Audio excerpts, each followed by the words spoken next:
가톨릭 신자들은 죄를 범하면 신부님에게 찾아가서 고해 성사를 하죠. 그러면서 자기의 죄를 뉘우쳐요.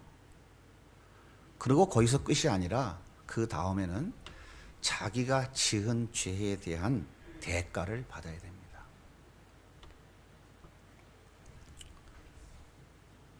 그런데 베드로 성당을 짓고 있던 교황청은 재원이 부족하자 죄의 대가를 돈으로 해결할 수 있다고 하는 면죄부를 팔기 시작했습니다.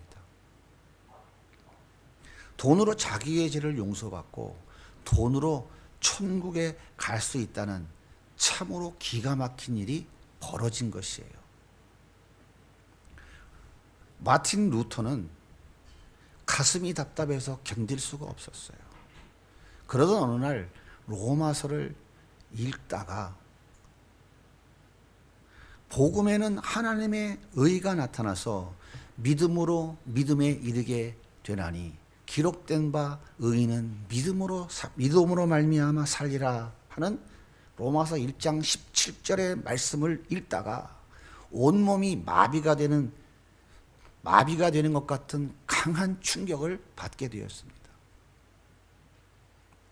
이 말씀은 사도 바울이 하박국 2장 4절에 믿음은 의인은 그 믿음으로 말미암아 살리라고 하는 그 말씀을 그대로 인용한 것입니다. 루터는 확신했어요. 맞아. 구약에서부터 그리고 신약에 이르기까지 의인은 믿음으로 사는 것이지 돈이 아니지. 그래, 의인은 예수 그리스도의 핏값으로 이미 용서받아 하나님의 된 사람이잖아. 저 갈보리 언덕에서 내 죄를 대신 갚아주시기 위해 십자가에 처참하게 피 흘려 죽으신 그 예수 그리스도가 믿어지는 사람이잖아. 이 사람들이 그 주어진 믿음으로 인해서 사는 것이잖아. 그런데 돈으로 내 죄를 사함 받는다고? 그래서 구원받아 천국에 간다고? 이건 복음이 아니라 저주이며 가장 무서운 악이야. 진리 위에, 복음 위에 확실하게 선 루터는 칠흑 같은 어둠으로 세상을 덮고 있는 가톨릭을 향해서 그것이 아니라고, 그것은 거짓말이라고, 그것은 사는 것이 아니라 죽는 것이라고 담대하게 외치기 시작했습니다. 그래서 루터는 503년 전 1517년 10월 비텐베르크 성당에 95개 조항의 반박문을 써 붙였습니다. 그리고 거짓 복음, 비진리와 맞서 싸우기 시작했던 것입니다. 여기서부터 중세 1000년 동안 썩을 대로 썩어버려 악취가 나는 가톨릭을 개혁하는 종교개혁의 시발점이 된 것입니다. 그렇습니다. 사는 것은 믿음이지 돈이 아니에요. 사는 것은 하나님의 진리의 말씀이지 인간의 필요를 채워주는 그 무엇이 아닙니다. 그래서 그리스도인은 오직 믿음으로만 사는 것이 정답인 것입니다.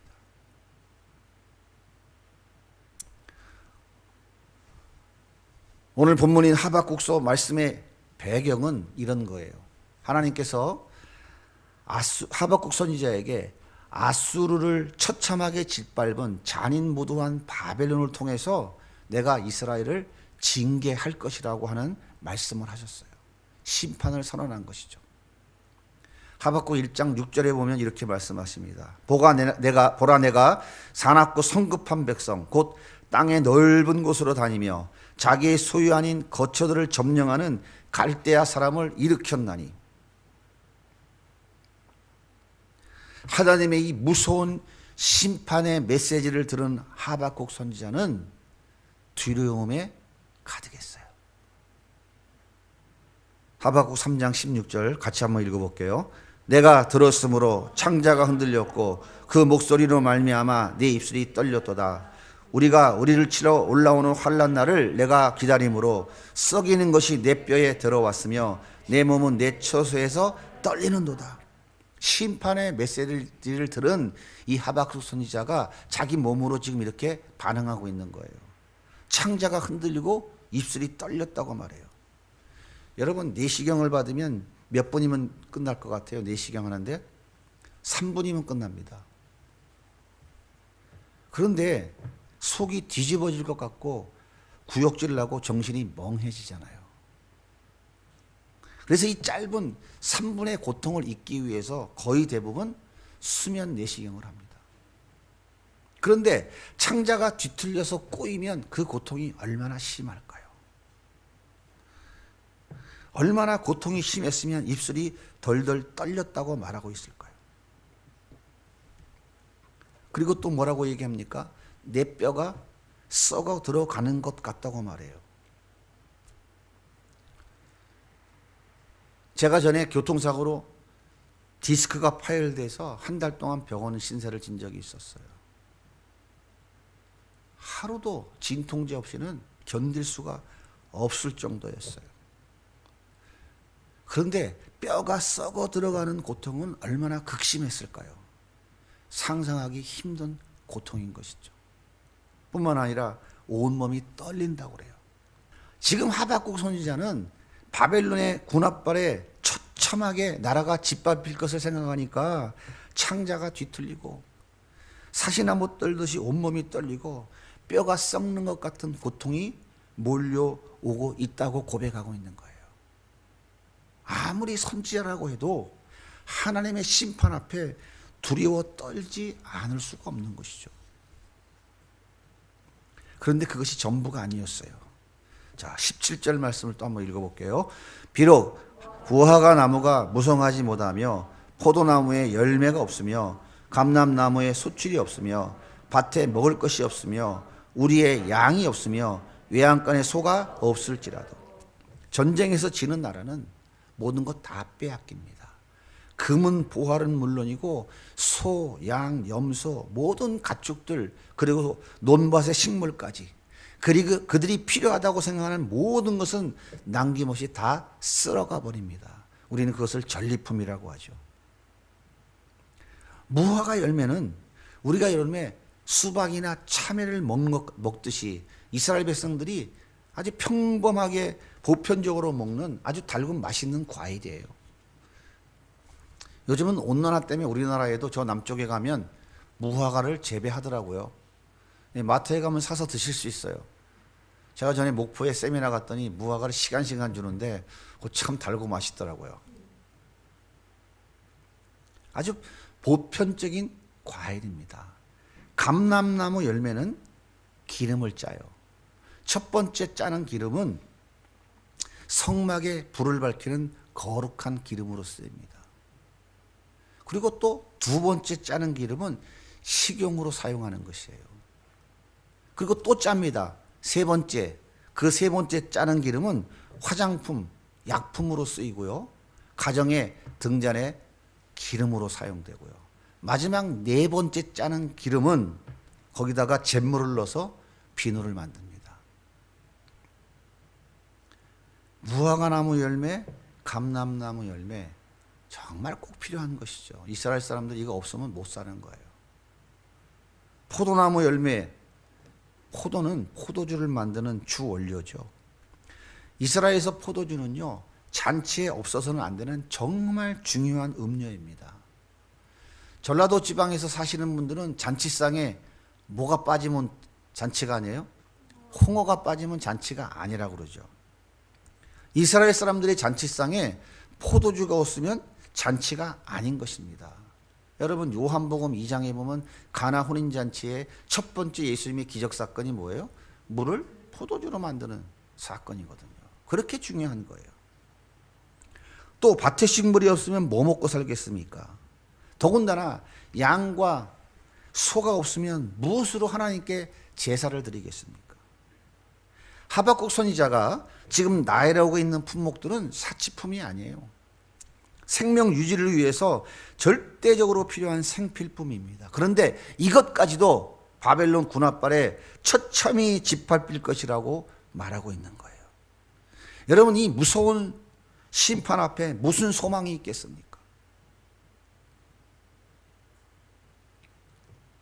하나님의 언약 백성으로서 하나님을 섬기고 하나님 말씀대로 살아가지 아니하고 하나님이 싫다고, 너무 사는 것이 재미가 없다고, 쾌락을 쫓아가고 돈을 쫓아가는, 그래서 바알과 아사를 섬기면서 지 멋대로 살아가는 이스라엘 백성들에게 지금 하나님께서 이렇게 무섭게 심판하시겠다고 경고하고 있는 것이에요. 이 무서운 심판 앞에 무슨 소망이 있겠습니까? 무엇을 바라고 무엇을 기대할 수 있겠습니까? 하나님의 이 심판 앞에 살아남을 자는 아무도 없습니다. 우리 모두가 죄인이기 때문에 우리 모두가 다 하나님의 이 심판에서 살아남을 자는 아무것도 없다 하는 것을 이야기하고 있는 거예요. 다 죽어야 됩니다. 그런데 이 무서운 하나님의 심판 선언 앞에서 하박국 선지자는 이상한 말을 해요. 18절을 같이 한번 읽어볼게요. 시작. 나는 여호와로 말미암아 즐거워하며 나의 구원의 하나님을 말미암아 기뻐하리라. 제 아무리 무시무시한 심판이 닥쳐온다 할지라도 나는 여호와 하나님 그분으로 말미암아 즐거워하고 기뻐할 수 있다. 이렇게 지금 말하고 있는 거예요.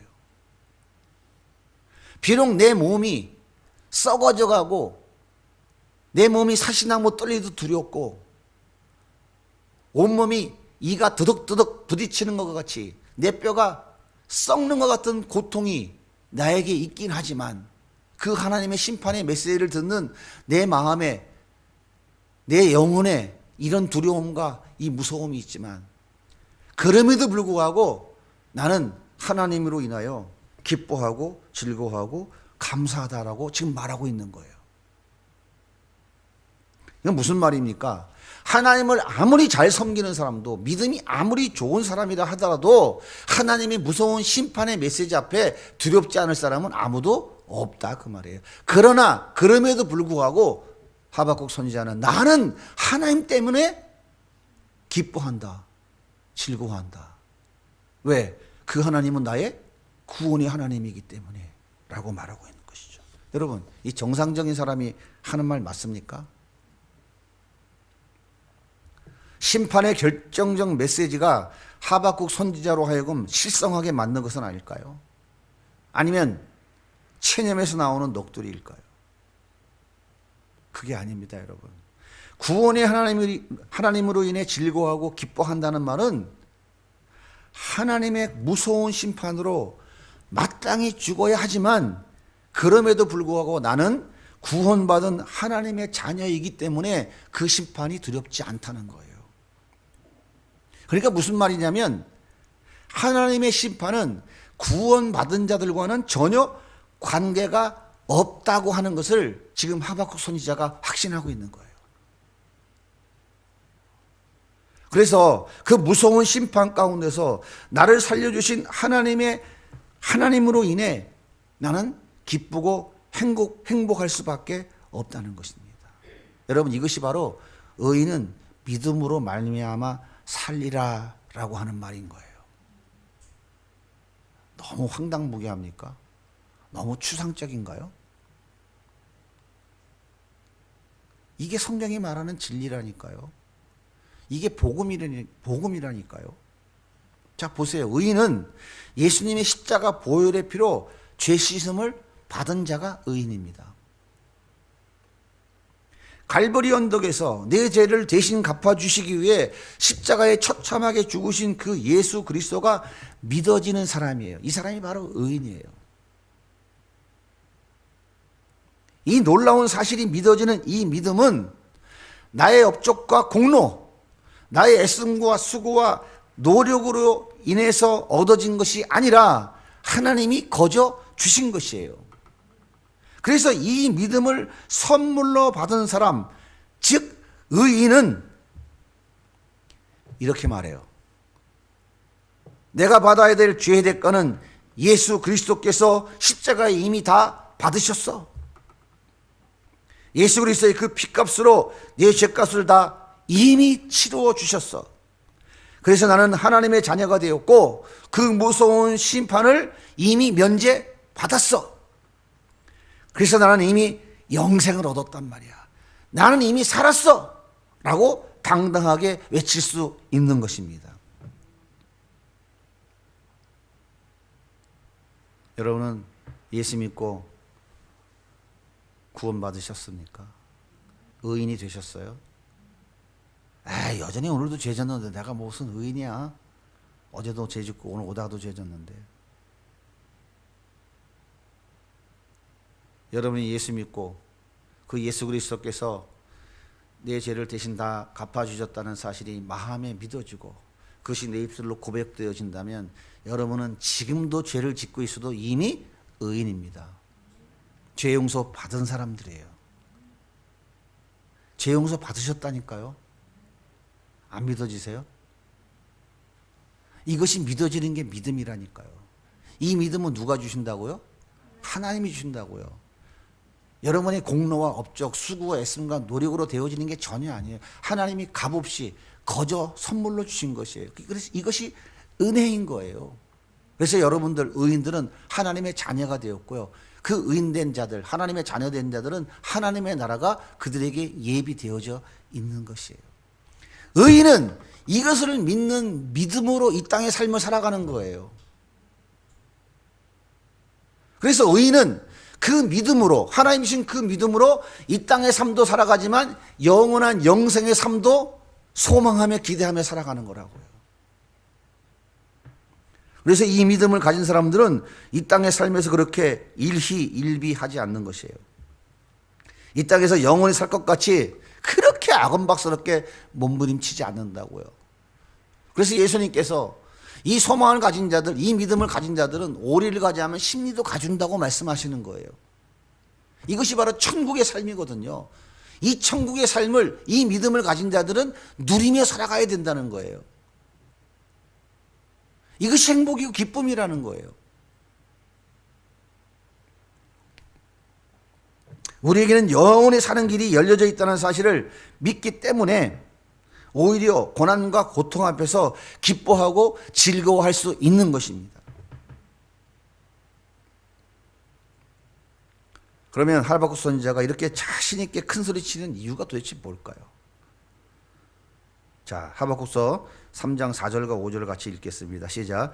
그의 광명이 햇빛 같고 광선이 그의 손에서 나오니 그의 권능이 그 속에 감춰졌도다.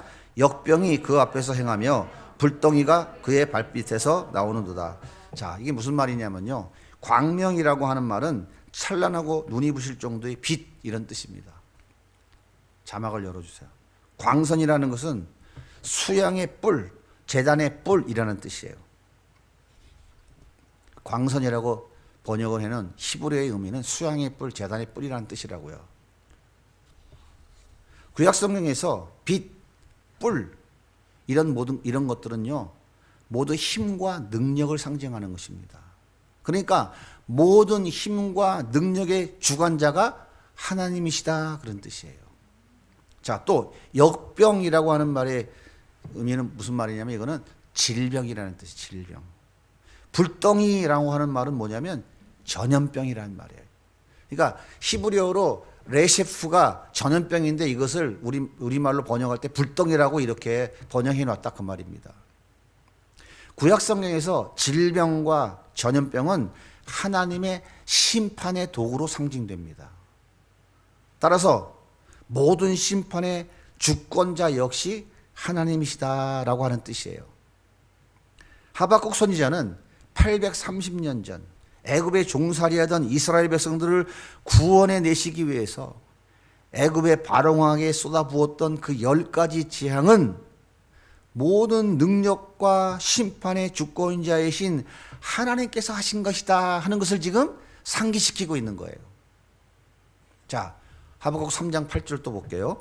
여호와여, 주께서 말을 타시며 구원의 병거를 모시오니 강들을 분히 여기심이니까 바다를 대하여 성내심이입니까?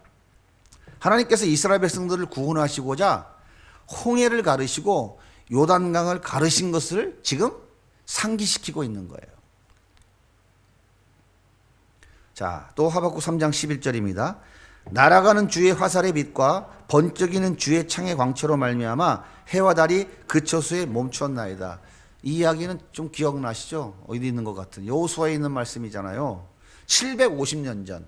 그러니까 지금 하박국이 살아가고 있는 그날로부터 750년 전에 이스라엘 백성들이 가나안 연합국과 전쟁을 할 때에 아얄론 골짜기에 해와 달이 머물러 있었어요. 하나님이 붙잡아 놓으셨어요.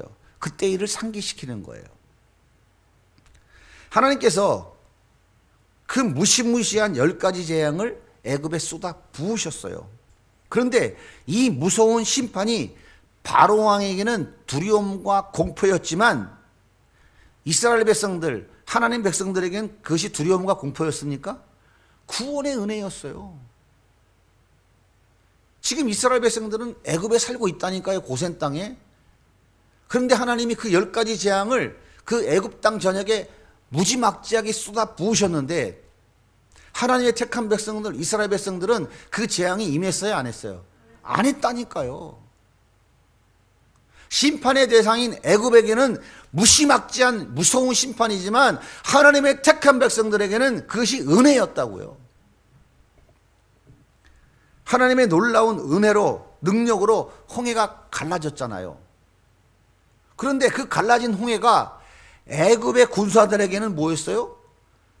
하나님의 무서운 심판의 무덤이 됐잖아요. 다 수장돼 버렸잖아요. 그런데 하나님 백성들에게는 뭐였어요?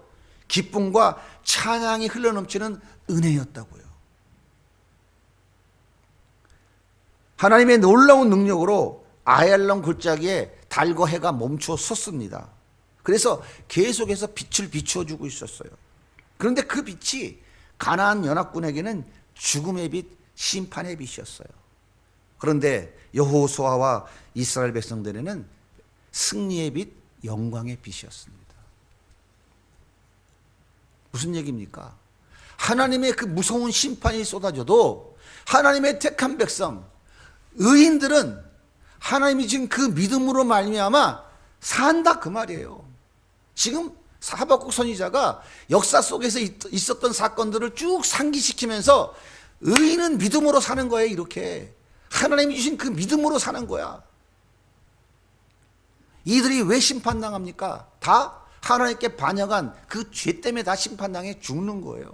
그러나 이스라엘 백성들은 어떻게 됐어요? 반역했지만 그들은 하나님이 택한 백성들이에요. 그들에게 뭘 주었어요? 내 대신 어린 양이 죽는 그 유월절 사건이라고 하는 놀라운 은혜. 그러니까 2000년 전 십자가에 죽으실 그 예수 그리스도를 미리 예표해 주는 그 유월절 사건을 믿는 믿음을 그에게 주셔서 그들이 다 살아난 거예요. 그 유월절 사건의 믿음이 뭡니까? 어린 양을 잡아서 문 인방과 문 인설주에 그 피를 바르는 겁니다. 그러면 안 죽는데요. 생각해 보세요. 양 잡아서 문 인방과 벽에다가 대문에다가 붙이라면 죽음의 사자가 넘어갑니까? 안 죽고 삽니까? 생각해 보세요. 출애굽기 사건에서는 구리뱀을 쳐다보면 불뱀 물려 죽어가던 사람이 삽니까? 말도 안 되는 소리잖아요. 그런데 하나님이 쳐다보면 산다. 어린 양의 피를 문 인방과 물설주에 바르면 산다 하는 그 말씀이 믿어져서 그렇게 했더니 어떻게 했어요? 이스라엘 백성들은 다 살아났잖아요. 이것이 믿음이라고요. 근데 그게 믿어집니까? 믿어지게 하시는 것이 누가 했다고요? 하나님이 하신 것이라고요. 그러니까 의인은, 하나님이 택한 자녀들은 이렇게 하나님이신 그 믿음으로 말미암아 그 무서운 심판 가운데 산다 그 말이에요. 생각해 보세요. 이스라엘 백성들이 홍해를 건넌 것은 830년 전입니다. 지금 하박국 선지자가 이 이야기를 할 때 830년 전에 이스라엘 백성들이 홍해를 건넌 거예요. 요단강이 갈라지고 태양이 멈췄던 사건도 벌써 이미 750년 전 사건인 거예요. 그런데 하박국 선지자는 이 사건을 본 적이 있습니까? 없습니까? 750년 전 살지도 않았어. 이 사건 본 적이 있어요? 없어요? 못 봤다니까요. 그런데 하나님께서 하신 일이라고 하는 그 믿음의 확신이 그에게 있는 거예요, 지금. 이것이 바로 하나님 주신 믿음인 거라고요. 여러분이 2000년 전에 죽은 예수 그리스도 못 봤잖아요. 나 대신 저분이 죽었다는 거 본 적도 없잖아요. 근데 이상하게 그게 믿어지잖아요. 똑같은 원리라고요. 이 믿음이 있게 하박국 선지자는 무시무시한 죽음의 고통 앞에서 오히려 하나님께 기뻐할 수 있었다라고 지금 고백하고 있는 거예요. 사랑하는 여러분, 지금으로부터 3500년 전 하나님께서 이스라엘 백성들을 구원하기 위해 애굽 바로에게 쏟아부은 10가지 재앙, 이것이 역사적 사실인데 이 사실이 믿어지십니까? 하나님께서 홍해와 요단을 가르시고 태양을 멈추게 하신 것은 역사적 사실입니다. 그런데 이 거짓말 같은 사실이 여러분 그냥 믿어지십니까? 2000년 전 예수님께서 십자가에 달려 돌아가시고 사흘 만에 부활한 것을 우리는 아무도 본 적이 없습니다. 그런데 이 말도 안 되는 역사적 사실이 여러분 믿어지십니까? 이렇게 믿어지는 믿음을 하나님이 나에게 선물로 주셨다고요. 값없이, 아무 대가 없이 그렇게 주셨어요. 그래서 이 믿음으로 말미암아 하나님의 그 무서운 심판에서 살게 된 것입니다. 이것이 믿음으로 사는 거예요. 믿음으로 살게 된 것이라고 말하는 거예요. 돈으로 되어진 것이 아닙니다. 인간의 그 어떤 업적과 공로, 자기의 수고, 애씀과 노력으로 되어진 것이 아니라 전적인 하나님의 은혜인 것입니다. 이 놀라운 사실이 믿어지는 사람, 이 믿음이 있는 사람에게 나타나는 현상은 뭐냐면 기쁨이고 행복이라는 거예요. 그래서 하박국 선지자가 나는 여호와라 인하여 구원의 하나님으로 인해 나는 기쁘고 행복하다라고 지금 외치고 있는 거예요. 이것이 바로 그리스도인들이 살아가는 삶의 방법이어야 된다고요. 그리스도인은 무엇으로 살아야 됩니까? 믿음으로 사는 거예요. 예수님이 날 위해 십자가에 죽으셔서 내 죄는 다 용서해 주셨습니다. 나는 의인입니다. 하나님의 자녀가 되었습니다. 나는 이 땅에 영원히 살 사람이 아닙니다. 이 땅에서 하나님 자녀답게 거룩을 위하여 몸부림치는 살다가 주님이 부르시면 하나님 예배하신 그 나라에 갈 사람입니다. 이 믿음 갖고 살아야 된다는 거예요. 이 믿음이 없는 사람은 어떻게 삽니까?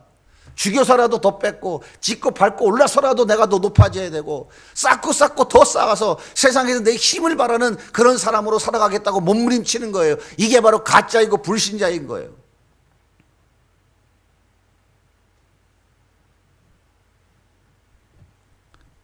그래서 이 믿음을 가진 자들은 하나님, 나 같은 쓰레기를 선택해 주시다니요. 어떻게 분토만도 못한 나에게, 벌레만도 못한 나에게 이런 은혜를 주십니까? 하나님 너무 감사합니다. 이제부터는 내가 주인된 삶 버리겠습니다. 이제부터는 내가 원하는 삶 내가 다 포기하겠습니다. 주님이 원하시는 뜻대로 살겠습니다. 아골골짝 빈들에라도 주님이 가라 하시면 감사하며 가겠습니다. 그렇게 고백하고 발걸음을 옮기는 것입니다. 이것이 바로 믿음으로 사는 거예요. 의인은 그래서 믿음으로 사는 것이다 그 말이에요. 이렇게 믿음으로 살아가는 사람들 속에 기쁨과 행복이 넘치지 않겠습니까? 이렇게 그 믿음 주신 하나님으로 인해 즐거워하고 기뻐하는 자가 되지 않겠습니까? 사랑하는 여러분, 예수 믿는 여러분 마음에 기쁨이 있습니까? 코로나 때문에 징그러 죽겠는데 무슨 놈의 기쁨? 혹시 걸려서 빨리 죽을지도 모르는데 뭐가 기뻐? 불안해 죽겠는데 혹시 그러지는 않습니까? 제 가슴이 참 답답합니다. 그래서 예수 믿는 사람은 절대 안 걸리니까 걱정하지 말라고 그런 무당적인 미신적인 말씀을 드리는 게 아니에요. 의인은 믿음으로 살아야 한다. 그리스도인이 살아가는 그 가장 중요한 삶의 양식이 이 믿음이라는 것이 무슨 일을 정확하게 알면 그런 것 때문에 그렇게 벌벌 떨고 과잉 반응하며 두려워하지 않는다 그 말이에요. 왜요? 그 바이러스를 허락하신 분이 하나님이에요. 그 하나님이 나에게 허락하시면 내가 아무리 여기 방독면을 쓰고 다녀 보십시오. 다 걸리지.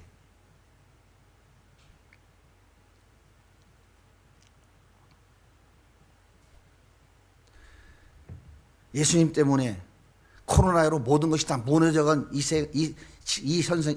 현실 속에서 그 예수님 때문에 여러분 삶이 행복하십니까? 아니면 예수 믿는다고는 하지만 내가 내 모습을 보아도 참 한심하다고 느끼십니까? 내가 예수 믿는다고는 하지만 하나님의 자녀라는 자존심은 전혀 찾아보기 어렵습니까? 내가 이러고도 예수 믿는다고 말할 수 있을까? 혹시 이런 자책감이 생기지는 않으십니까? 그런데 걱정은 하지 마세요. 그런데 걱정은 하지 마시라고요. 믿음은 누가 주는 거라고요? 누가 주는 거라고요? 믿음은 우리에게서 나오는 것이 아닙니다. 나에게서 나오는 게 아니에요. 2000년 전에 나를 위해 십자가에 죽으신 그 예수가 믿어지는 그 믿음은 나에게서 나오는 게 아니라고요. 누가 주시는 거라고요? 하나님이 주시라는 거라고요. 믿음은 하나님의 선물입니다. 그 믿음은 하나님에게서 나오는 것이기 때문에 절대로 실패라는 것은 없는 거예요. 처음 교회에 나와서 예수님을 영접한 사람이 내 생명을 주님께 드리겠습니다. 아프리카 선교사로 나가겠습니다. 이렇게 결단하고 시행하는 사람은 거의 없어요. 정신 차리라고 그러죠. 믿음은 그렇게 우상적이고 미신적인 게 아니에요. 그런데 하나님께서 우리의 삶을 인도하시고 때로 교훈하시고 때로 징계하시고 때로 책망하시면서 우리의 그 보편적이고 그 객관적인 믿음을 주관적이고 체험적인 믿음으로 만들어 가시는 거예요. 무엇을 통해서 만들어 가신다고요? 하나님의 계시, 그 말씀을 통해서 만들어 가신다고요. 믿음은 들음에서 나는 거예요. 무엇을 듣는다고요? 하나님의 말씀. 믿음의 전제 조건이 두 가지가 있어요. 첫째가 뭡니까? 믿음의 대상이에요. 믿음의 대상. 믿음의 대상, 주체가 있어야 돼요. 여러분, 우리의 믿음의 대상이 누굽니까? 하나님이시잖아요. 그 하나님은 불가능한 게 있으신 분입니까? 전능하신 창조주시잖아요. 믿음의 전제 조건 첫째는 믿음의 대상, 본체, 실체가 있어야 돼요. 실체가 없는 믿음의 대상을 다 우리는 뭐라 그래요? 가짜 우상이라고 그러는 거예요. 그 실체이신 하나님께서 우리에게 무언가를 말씀해 주시는 것, 그것을 우리는 계시라고 하잖아요. 계시. 그러니까 믿음에는 믿음의 대상인 실체가 있어야 되고 그 실체로부터 전해 듣는 그분이 어떤 분인지 자신을 가르쳐 주시는 그 계시가 있어야 돼요. 그 계시가 뭐라고요? 성경 말씀이라. 그러므로 그 계시를 들을 때에 우리 안에 뭐가 생긴다고? 그 믿음의 대상인 하나님에 대해서 믿어지게 되는 거예요. 보세요. 아브라함은 자기 마누라를 2번이나 팔아먹은 인간이에요. 세상에 참 정말 내가 아무리 생각해봐도 남자 중에 이렇게 찌질하고 형편없는 인간이 있을까라는 생각이 들어요. 여러분 절대 우리 자매들은 그런 남자랑 결혼하면 큰일 나. 정말 비겁하게 그지없는 인간이죠. 그런데 하나님께서 이 아브라함을 어떤 사람으로 만들어요? 100세에 낳은 아들. 그 아들을 하나님께서 모리아산 번제단에다 바쳐라. 번제가 뭐예요? 칼로 찔러서 피 받아서 껍질 벗겨 토막 내서 불에다 태워서 하나님께 드리는 제사가 번제예요. 100세에 낳은 아들. 야, 눈에 넣어도 안 아픈 아들. 예? 100세의 아들 이삭을 안고 아내 사라가 자기 첩을 줬잖아. 하갈. 그 하갈을 통해서 아내 사라가 자식 낳으라 그래서 아들 낳잖아. 이스마엘이잖아. 근데 이삭 낳고 나서 어떻게 했어요? 사라가 꼴 보기 싫다고 내쫓으라니까 이 찌질한 인간 아브라함이 내쫓을 정도로 그렇게 사랑하는 아들이에요. 그 아들을 100세에 칼로 네가 직접 찔러서 죽여서 토막내서 하나님께 제물로 드리라는데 이게 가능한 얘기입니까? 이 찌질한 인간이? 그런데 아브라함은 하나님 앞에 청 내놓고 칼로 들어서 여기까지 가는 순간에 하나님이 아브라함아, 내가 이제야 나를 사랑하는 줄 아노라. 네가 이제야 나를 믿는 줄 내가 아노라. 이런 믿음의 사람으로 결국은 하나님이 만들어 놓으셨어요. 하나님은 반드시 우리도 그렇게 만들어 가실 것입니다. 여러분 그렇게 믿으십니까? 저는 그렇게 믿어요. 확신해요. 왜? 제가 살아온 인생을 돌아보면 틀림없이 그건 하나님이 하신 거예요. 그렇지 않다면 목회할 수 없어요. 그렇지 않다면요, 전부 다 주먹으로, 힘으로 다 목회해야 돼요. 그렇지 않으면 견뎌낼 수가 없어요. 인간이기 때문에. 빌립보서 1장 6절에 이렇게 말씀하십니다. 같이 읽어볼게요. 시작. 너희 안에서 착한 일을 시작하신 이가 그래서 예수의 날까지 이루실 줄을 우리는 확신하노라. 여러분, 그러니까 걱정하지 마시고요, 너무 조바심 내지 마십시오. 왜 나는 이 모양이냐고 좌절하지 마세요.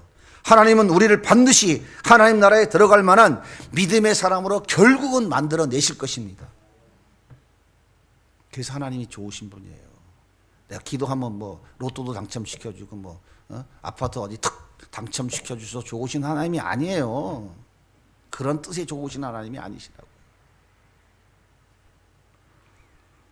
아들을 십자가에 죽이시면서까지 우리를 건져내신 하나님께서 결코 실패하실 리가 없습니다. 하나님이 선택하신 의인은 반드시 하나님이 주신 믿음으로 살게 될 것입니다.